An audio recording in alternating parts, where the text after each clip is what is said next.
Welcome to NFL Nexus. Today, we are diving deep into one of the most fascinating and maybe one of the riskiest situations in the entire league. What is going on with the Indianapolis Colts offseason? You see, General Manager Chris Ballard is basically pushing all his chips to the center of the table, making a huge bet on the future of his defense. And this isn't just some minor retooling, no. This is a complete shift in philosophy, and honestly, the outcome could define this team for the next 5 years. So if you're a fan of NFL analysis that really goes beyond the box score, you're in the right place. Make sure you subscribe to the channel, and hey, hit that like button. It really helps us out. All right, so here's how we're going to break this all down. First, we're going to lay out the massive gamble that Chris Ballard is taking. Then we'll get into the two huge problems this creates. I'm calling them the edge vacuum and the Zaire gap. After that, we'll look at some really smart, potential low-cost solutions that could be on their radar before we get to the final verdict on this huge crossroads facing the franchise. Okay, let's just get right into it. At the heart of everything the Colts are doing this offseason is a calculated but, man, an incredibly risky decision. The front office is, on purpose, letting key, established veterans just walk right out the door. The idea is to clear up a ton of salary cap space, get some assets, and bet that they can rebuild the defense to be younger, faster, and cheaper, mostly through the draft. You know, it's that classic draft and develop strategy, but boy does it leave some massive, immediate question marks for this upcoming season. And look, let's be blunt about this. The Colts are all in on a youth movement for the upcoming season. After watching a wave of starters just leave, they're clearly prioritizing that long-term, high-upside potential over proven right here, right now production. And this isn't about not being able to afford guys. This is a choice. It's a really bold strategy that, yeah, it could pay off big time down the line if they hit on their draft picks, but it also creates some serious short-term risks that could leave the team pretty vulnerable right now. And this right here, this is what that exodus looks like. And we are not talking about some minor role players or depth guys here. Kwity Paye, their former first-round pick, and Samson Ebukam, a super reliable veteran, that was the team's starting bookend pass rush. I mean, that's your entire starting pass rush from last season just gone. And then you have Zaire Franklin. He wasn't just a player, he was the captain, the leading tackler for 2 years straight, and the absolute emotional heartbeat of the entire defense. You just lost your on-field signal caller and your locker room leader. That is a monumental blow. These are huge, foundational losses. Now, what's so interesting about this is it gives us a direct window into the thinking behind these really drastic moves. Chris Ballard isn't hiding anything. He uses very specific, very deliberate words here, faster and hunters. He's not saying we need more experienced guys or we need more fundamentally sound guys. No, he wants explosive athletes who play with a disruptive, instinctual style. This tells you everything you need to know. He is willing to sacrifice experience and stability for that raw athletic potential. This quote, it's basically the mission statement for their entire defensive overhaul. So that brings us to the first major problem this whole strategy creates, a gigantic hole on the defensive line. By letting Paye and Ebukam walk, the Colts have created what I'm calling the edge vacuum. Yeah, they've got a certified blue-chip star in Laiatu Latu, but as any defensive coordinator will tell you, a pass rush is not a one-man show. Latu was an absolute monster in his 2025 sophomore season.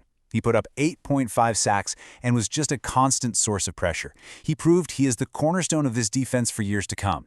He's that twitchy, high-motor player with all the pass rush moves that every GM dreams of hitting on in the first round. I mean, he is without a doubt the real deal. But that number, 8.5, it also kind of highlights the problem, doesn't it? And that right there is the million-dollar question. An opposing offense can just decide, you know what, we're double-teaming Latu on every single passing down because there's no other credible threat on the other side. That means they can slide their protection, they can keep a tight end in to chip him, have a running back help out, and when that happens, even the best pass rushers in the world get neutralized. You just can't ask one guy to carry the entire pass rush for a 17-game season. That's just a recipe for burnout and a late season collapse when you need your defense the most. The Colts created an edge vacuum. And right now, there's no clear answer on the roster for how they're going to fill it. But the problem isn't just on the outside. Oh no. The departure of Zaire Franklin has created what I'm calling the Zaire gap, a massive hole right in the middle of the field, and just as importantly, in the locker room. This goes way beyond just replacing a player. This is about replacing a pillar of your team's entire identity. And this just brilliantly illustrates the sheer scale of the production issue.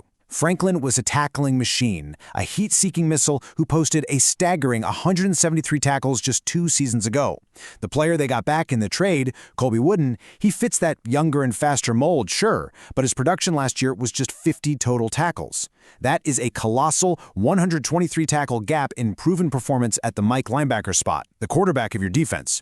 It is the perfect encapsulation of Ballard's gamble, trading elite, known production for a projection of athletic upside. So you've got these huge holes on the roster and this clear focus on building through the draft. So what can the Colts do right now to avoid a complete disaster this year? Well, this is where the strategy has to pivot to finding value on the margins. If you're not going to spend big in free agency, you have to spend smart.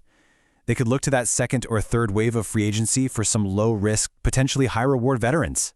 And look, the philosophy here is pretty simple, right? You can't fill every single need with a high draft pick, and you certainly can't expect rookies to be perfect from day one. So the rest of free agency is about finding these affordable, experienced guys who can plug specific holes, give you valuable depth and leadership, and maybe even surprise you with their performance when they get the right opportunity. These are the kinds of signings that can raise the floor of your team without mortgaging your future. Okay, so take a player like Yetur Gross-Matos. He directly addresses that edge vacuum we were just talking about. He's only 28, so he's still got good football ahead of him, and he has valuable starting experience. He's shown he can be a really efficient rotational pass rusher with 17 career sacks. He's not a superstar who's going to demand a massive contract, but for an estimated cost of just $3.5 million a year, he provides a much-needed, competent veteran presence opposite Latu. He can eat up snaps, set the edge in the run game, and stop offenses from just keying in on one guy. He is a high-floor, professional-grade solution. And then, to help fill that Zaire gap, you could look at a specialist like Jack Cochran. He's 27, has 4 years of league experience, and he excels in an area the modern NFL values so much: pass coverage from the linebacker spot. His PFF coverage grade of 83.2 last season was really impressive, and it shows he can be trusted in space against running backs and tight ends. At a projected cost of around $2 million, he's an ultra-cheap signing that adds critical depth and a very specific, much-needed skill to a very young and unproven linebacker room. He's not going to be Zaire Franklin, but he solves a different part of the puzzle for a fraction of the cost. So let's bring it all together. What does this all mean? Well, ultimately, the Colts and Chris Ballard are standing at a really clear fork in the road. Their bold off-season moves have locked them into this very specific, high-risk, high-reward strategy. And it all boils down to one core philosophical conflict that is going to define their entire season. This is the fundamental choice.